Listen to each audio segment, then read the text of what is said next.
In today's show, we look ahead to Sunday for streaming.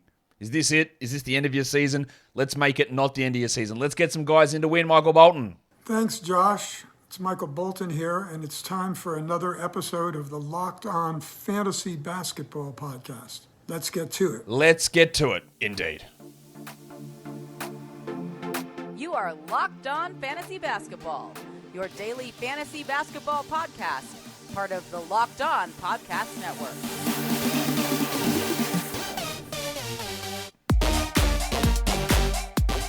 Hello and welcome to the Locked On Fantasy Basketball Podcast, brought to you by Basketball Monster. My name is Josh Lloyd and I am the lead fantasy analyst at basketballmonster.com, and you can find me on Twitter, as always, at redrock_bball, on TikTok at redrock_bball, and on Instagram at Locked On Fantasy Basketball. Today's episode is brought to you by PrizePicks. First-time users can receive a 100% instant deposit match up to $100 with the promo code Locked On. That's PrizePicks.com, and the promo code is Locked On. Thank you for making Locked On Fantasy Basketball your first listen every day. We are free and available on all platforms. So here we are, talking about Sunday, streaming options for Sunday. Also, the next 4 days. We've got our chunks. We've got an 8-day look ahead as well, just to have a look at what we need to pay attention to, how we can look ahead and make moves in the short term and the intermediate term as well. I think you know how these shows go by now, Warnie. Let's get it on, Gilly. Okay, let's stream in players for a Yahoo Points League for Sunday. Yesterday, the man was on the thumbnail of the show, and he delivered today, Cole Anthony. There is a real risk that he shits the bed tomorrow. We have seen this many times from Cole, but with Jalen Suggs out again, we've got to run with him. The value was in the volume. You've lost a little bit of the volume from yesterday, but we're still going again for Cole Anthony tomorrow. Onyeka Okongwu. They are seemingly splitting minutes between him and Clint Capella. Now, about a week ago, it was like 30 minutes Capella, 18 Okongwu, and it made no sense for Okongwu to be a 12-team league player. But they've gone back to 24-24. Or in yesterday's case it was, where we saw 25 Okongwu, 23 Capella. So that makes him very, very intriguing. And he is available in a lot of different spots. Killian Hayes. Now, it is a shit schedule for the Pistons next week with only 2 games on. But Hayes is available. He's going to play, I would think, sizable minutes on Sunday. So we use him. And then we'll talk more about, we've done a show earlier today, week 22 preview. You can go check that out. We'll talk more about the value of guys heading into the week. But for now, yeah, we like it. Josh Okogie. Yes, he was amazing last time we saw the Suns. He is up and down for sure. But at least we know the minutes are there and the role is there. And maybe there's a little bit more usage with DeAndre Ayton out. KJ Martin in Houston, that value and volume and minutes have been there relatively consistently. He is going to be a little bit up and down just in terms of other production that's not points, but in a points league, that really helps him. Lou Dort. No, my son is also named Bort. Dort is a solid enough points league guy because his inefficiency doesn't hurt you that much. We know he's going to have a pretty strong role and he's available in lots of spots. So that makes him a good option. DeAndre Hunter. Now, Hunter's value could rise significantly because Trae Young is questionable.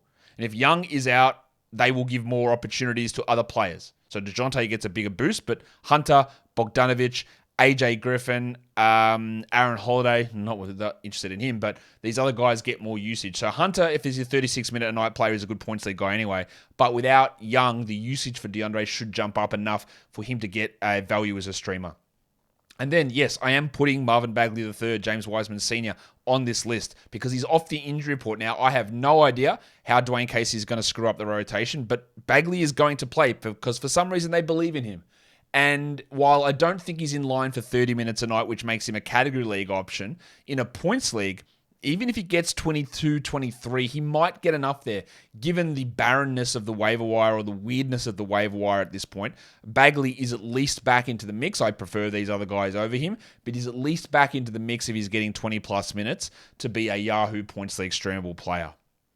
In ESPN Points Leagues, we use a different cutoff of 30% rostered to get these names, and there's a lot of similar ones here. Okongwu, Hayes, KJ Martin, Josh Okogie, Lou Dort. But I'm going to throw Josh Richardson onto that list. I don't know where his minutes go. They are a little bit inconsistent at the moment with the Pelicans and how they've been running things. They are obviously leaning more into Trey Murphy, which is great for them. It's not so good for Josh Richardson. But if he gets to 25 minutes, then there is some value in him. He played 17 minutes against the Lakers on Tuesday, which is bad, but 26 against the Rockets on Friday. Yeah, so 26 is enough. That's enough to have use. DeAndre Hunter's on this list as well. And then Dorian Finney-Smith, who is really not rostered anywhere. But in an ESPN points league, there's quite a bit of value in him. Now, his minutes last game were rough, 24 of them, but he played 34, 38, 34 the 3 games prior to that. And the Nets also, as a bonus, have a really good schedule next week with 4 quality games, the only team to have 4 quality games next week. So not only do you stream Finney-Smith in for Sunday, but then we get the Tuesday, Thursday, Saturday, Sunday of next week. So a relatively strong schedule coming up for Dorian Finney-Smith. So you benefit in the short term, and hopefully you benefit in the long term as well. Before we get into category leagues, today's episode is brought to you by PrizePicks.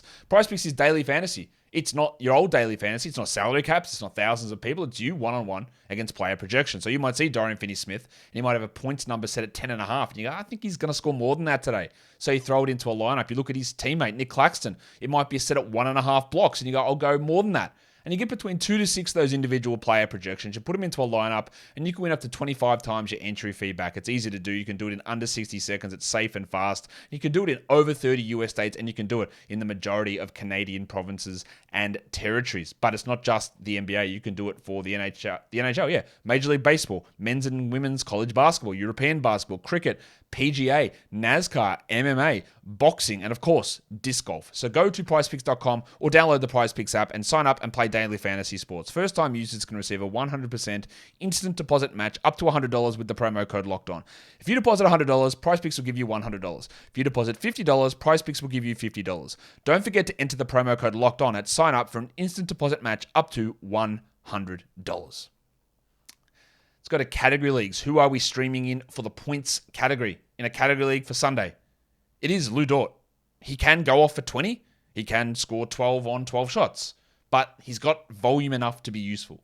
I'm going to throw Josh Okogie into that mix as well. He is obviously inconsistent, but there might be just 1 to 2 extra shots with no DeAndre Ayton and obviously no Kevin Durant there as well. The Spurs are going to be very messy. They have already ruled out Devontae Graham for a fake injury. They have already ruled out Jeremy Sohan for knee soreness. They have already said Bates Diop is doubtful and Birch is out. And they've also thrown Zach Collins on the injury list as questionable. So with Graham out, that does mean that there is a bigger opportunity for Branham, for Jones, and Wesley. And Branham is a scorer. Great chance for him to put up some numbers. I'll also go to the Lakers here and look at Malik Beasley. It's up and down. There's no doubt about that with Malik. Minutes are up and down. 31, 32, 23. Okay. We're in a situation where we don't know if he gets 10 points or 30 points. The upside, though, is big. It's bigger than most players on this list. Isaiah Joe is maybe a 12 to 14 point player. Not a huge upside, I wouldn't have thought. Nothing compared to Beasley. The Thunder are fully healthy as well. I'm going to throw Scooter Magruder. In fact, Rocket Rodney Magruder onto this list. Rocket, we can't think. Sorry, mate. Yeah, come on. Will they start him or not? Now, there is an issue because Isaiah Livers might return and Marvin Bagley's going to return.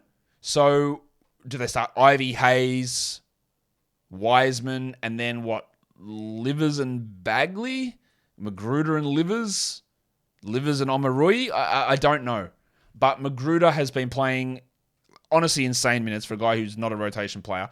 32, 38, 34 minutes the last 3 games. And he should get mid-20s. It's enough to at least consider. And then his teammate, Marvin Bagley.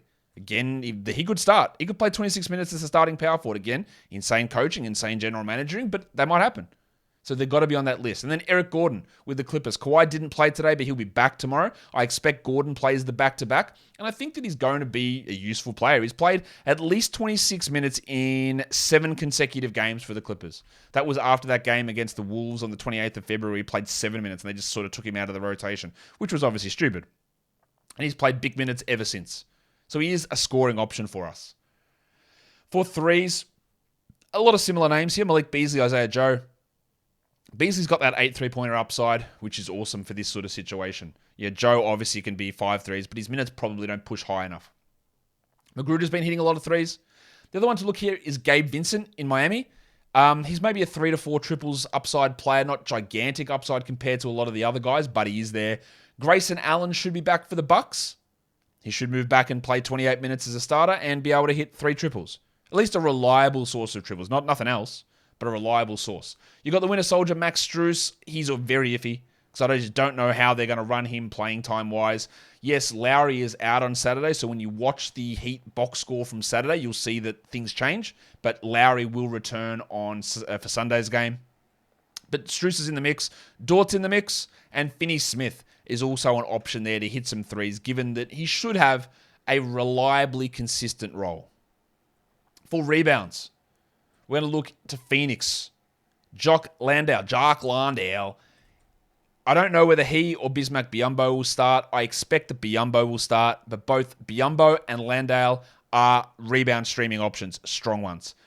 Torrey Craig, also a solid enough streaming option for rebounds. He doesn't do much else, but he's going to get more opportunities with Ayton out. So Craig is an option there. And then in Detroit, again, it's Marvin Bagley. You've noticed I've mentioned Marvin Bagley's name a lot. It's because I know the Pistons make incorrect decisions, so they're probably going to play him. So we'll see how that goes. Kevin Love, not a great option. He has played back-to-back so far in Miami, but 6 rebounds maybe. The Cockroach, Mason Plumlee. I don't think there'll be any limitations on Zubats on the back-to-back, but he has dealt with a calf issue, so maybe. But even in 19 minutes or so, that Plumlee might play, you might get 5 to 6 boards out of him. Josh Okogie's a relatively solid rebounder, as is Tari Tank Season. Even if he plays 21 minutes, you might get 5 or 6 boards out of Eason. So outside of Landale and Biyombo, who are the big double-digit rebound upside players, everyone else looking at the 5 to 6 rebound guys. Well, maybe Bagley's a double-digit guy as well, depending on how much they play him. For assists, there are a few options available, which is great. Killian Hayes, great option for assists, the best one out there. And Dennis Schroeder comes in a pretty close second. They are the 2 premium assist guys there. I'd probably throw Joe Ingles into that mix as well, who can get 5 to 6 as a reserve. And then Corey Joseph, but we don't know how much they play him with fully healthy Hayes, Ivy, the return maybe of Livers, and Bagley. It squeezes guys a bit. But Joseph's been playing, again, an insane amount of minutes, and he's getting some good numbers. Austin Reeves is a pretty good assist player as well there in LA, getting those 28 minutes or so off the bench. He's a 7 assist upside player, and you don't really often get these high upside assist guys available in 50% plus of leagues. In San Antonio, with Devontae Graham out, both Blake Wesley and Malachi Branham are going to get more ball handling. Wesley's shown an ability to get 6 assists in 20 minutes. That's really strong, and he's available like everywhere. So probably not a 12-team streamer, but I'm not against it. Yes, Trey Jones is still there.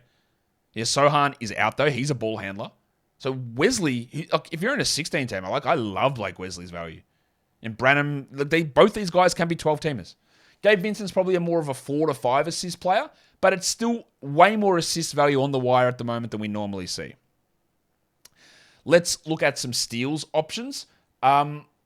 These ones there's a lot of good value in the steals, guys. We know this. This happens quite a bit where we can get a lot of steals off the waiver wire.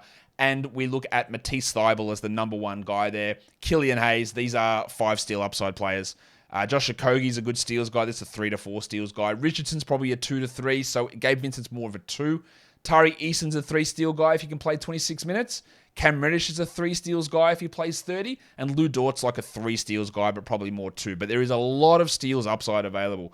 Thybulle, Hayes, Okogie, Richardson, Vincent, Eason, Cameron Reddish, and Luguentz Dort. All of those guys, again, it's very blatantly obvious. Steals and threes are abundant on the waiver wire this year. That is a common thread, I think, as we move forward, that you can find those things later in drafts and in waiver wire. So deprioritizing them in your fantasy drafts probably makes a little bit of sense, and when you can stream to really take advantage of that category.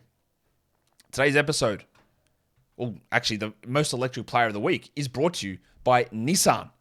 The most electric player of the week, let's just go with Jokic, because once again, he is the number 1 player over the last week in fantasy basketball, as he's been the number 1 player for the majority of the season, as he's been the number 1 player for the majority of the last 3 years. He is unbelievably electric. We see these passes, the most highlight passes you'll ever see, but he's powerful. You put someone small on him, he's going to smash him in. He's going to absolutely back him into the goal and score whenever he wants. That combination of power, intelligence, elegance is exactly like the all-new 2023 Nissan Ariya. It's all new and all electric. elegantly powerful, much like Nikola Jokic. Although the Nissan Aria doesn't come with scratches built into its arms. It's scratch-free when you get it.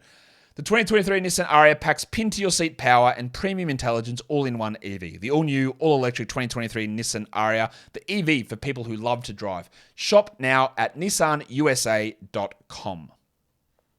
Let's stream in some blocks. Not easy. Go to Phoenix. They're the easy ones to go to. Bismack Biyombo, Jock Landale, easy streams. Drew Eubanks is a 2-block streamer as a reserve. Bol is iffy. He played like 5 minutes today. So I'll throw Bol in that mix, but they also made an interesting change and they put the Dart, Goga Badadze, in as the backup center. Problem with my Gogo-mobile. Gogo-mobile? No, not the Dart. Not the Dart. So I've got Bol there. Badadze played over Mo Wagner. So that's Bol, but it might be Goga who we could stream in there. Christian Koloko, seemingly getting some backup minutes in Toronto. Matisse Thybulle's a good shot blocker. Jock Landale, Torrey Craig, and Josh Okogie. You'll notice 3 Suns guys there. There is quite a bit of value in streaming in the Suns players. And I just realized, I didn't tell you that today's episode is also brought to you by Built Bar. Built Bar is the best tasting protein bar ever. And now they've got a chance for you to win Built Bars at BuiltMarchMadness.com. To vote for your favorites. I'll be voting for cookies and cream very, very easily. So go to BuiltMarchMadness.com and you can vote for your favorite Built Bar flavor. And it's not just the satisfaction of voting for your favorite. You can win stuff. 1 in 50 Locked On listeners will win, or not 1 in 50, 50 Locked On listeners will win a free box of Built Bar. And 1 lucky listener will win a 12-month subscription to Built Bars. You get a delivery every month of Built Bar, and they're great flavors, and they're Built Puffs as well.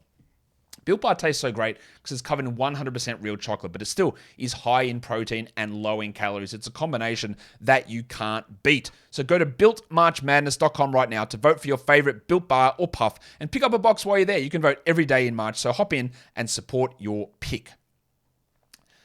Let's stream in some field goal percentage. The Cockroach, Mason Plumlee. He's right up the top there. Very high field goal percentage player who we know is going to get 19 minutes or so at least. Marvin Bagley's up there. Wenyen Gabriel, who played a lot of minutes and played next to Anthony Davis last game. Very interesting. Larry Nance is on there. Drew Eubanks. Bismack Biyombo. The Tank. Tom Bryant. And Jock Landale. So, again, we're really looking at these Phoenix guys. Biyombo, Landale, Okogie, Craig. Very, very strong streams in multiple categories with the absence of DeAndre Ayton and Kevin Durant. For free throw percentage, Dennis Schroeder is always a clutch guy there. Austin Reeves is a good free throw player. Seth Curry's playing some good minutes at the moment, so he's worth looking at. Grayson Allen, Cam Reddish, Gabe Vincent, Kevin Love, and Max Strus. So a lot of Miami options there towards the end of that list to help you solidify or win, hopefully, that free throw percentage category. In terms of some injury replacements, well, with Ayton out, we are looking at Biyombo. He'd be my first choice over Landale because I do tend to give Biyombo the nod over Jock in these situations. If Trae Young is out, he is questionable. Then Bogdanovic gets the boost, followed by Hunter. And then I'd probably lean AJ Griffin if Griffin is actually able to play. He's been questionable, I think. Oh, no, he's not. No, it was Jalen Johnson who's questionable. Sorry. So Griffin's another guy there. Aaron Holiday will probably start, but only play like 18 minutes, which is important for deep leagues, but not really for 12s. Zach Collins is questionable, which is frustrating. But with him out, or if he's out, Sandro Mamakhalishvili becomes a stream option for us. A rebound guy, field goal percentage guy, he can score a little bit, he can block some shots. He does become an option in absolutely in all 14-team leagues. I'd probably actually add Sandro right now in 14-team leagues, and then if Zach is out, I crack in for him on 12s for Mamu. You can also go Gorgie Jeng as well if you wanted to there, or Dom Barlow for very deep leagues. Isaiah Livers is questionable. If he is out, it's Omarui, Bagley, and Magruder who will get the bumps and all probably become 12-team league stream options. And then the big one is in Portland. It's Jeremy Grant. If he is out, Trendon Watford is the option. Now, 3 games ago, Watford was a DNP. They were healthy, and they went with Eubanks as the backup center, and we didn't get any minutes at all from Watford at power forward. Now, we do have Grant and Nasir Little, both questionable for Sunday's game, and if Little is out, then Watford will get backup minutes behind Grant. And if Grant is out, then Watford plays huge minutes and becomes an elite streamer. But there's also a massive, massive downside risk with Watford, whose last 3 games, 23, 40, and 34. Pretty good. The game before that, 0. What it seems to me that is if one of their key players is out, Watford comes in. When they were fully healthy, 0 minutes. With Simons out, 25 minutes. With Lillard out, 23 minutes. With Grant out, 40 minutes. So it just needs someone out. And we've got 2 questionable tags there in Little and Grant. Just needs someone out for Watford to be useful. And obviously becomes more useful, or the most useful, if Jeremy Grant is out. But he looks like a solid option in that situation, but there is significant downside risk. If you look at the Sunday, Monday back-to-back, if you're confident you're going to win this week, there's quite a few teams that play Sunday, Monday. We've got Thibault, KJ Martin, Caruso, Beverly, Eubanks, Eason, Watford, Pat Williams, Cam Reddish. The Mavs are also on that back-to-back too. So Josh Green's not looking that good. Jaden Hardy's looking terrible. We don't know whether Luka is going to play in these games, which obviously is frustrating that we don't know that. Actually, no. The Dallas doesn't have the Sunday, Monday back-to-back. Ignore that completely. They do not have that at all. And now I'm looking at this and realize that I put that. That's the wrong slide up. I had my dates completely mixed up. So all that back-to-back stuff I just said, starting with Thibault, ignore it. It's wrong. The only team. This is better. The only team that plays a back-to-back Sunday, Monday is the Houston Rockets on the 19th to the 20th. They're the only team with 2 games. So, KJ Martin, Tari Eason. Usman Garuba, probably not. Obviously, Porter and Green and that are already rostered, and Jabari Smith. But it's really Eason, Jayshawn Tate even, although he might not play because of his ankle issue. But they're the only team with that back-to-back, and I apologize for screwing those dates up. In terms of low-volume games, we're back in, because we've got some high-volume games coming up next week, we're back at looking at this for the next 4 days. Sunday, Monday, Tuesday, Wednesday. Wednesday's a 10-game day, so we're not really considering that as a streamer. So in the next 3 days, who are some options that give us value? Okongwu's got 2 games in the Hawks. Okay. So that gives us a boost there for sure with those 2 games there, and the fact that they've been sort of splitting minutes with him and Capella. Cole Anthony's got 2 games. KJ Martin's got 2, the weekend back-to-back, or the Sunday, Monday back-to-back. Josh Richardson's got 2. Killian Hayes has got 2. It's not a great week for Detroit with only 2 games, but they play Sunday, Tuesday. So hold your Pistons until after Tuesday. Jalen Duren, passport legend. 2 games for him. I don't no idea what happens with Bagley and Wiseman there, but Duren is the best player of that group and hopefully gets 27 minutes. But we roster him until Tuesday at least. Bogdanovic with 2 games and should get a boost if Trey is out Sunday. And Finney-Smith has the 2 games there, and we'll talk more about the Nets schedule in a second. The next 4 days in general, Okongwu's got 3 games. KJ Martin's a good ad there with 3. Bogdanovic has 3. DeAndre Hunter has 3. Tari Eason has 3. They all have a real significant boost over the next 4 days of action, Sunday through Wednesday.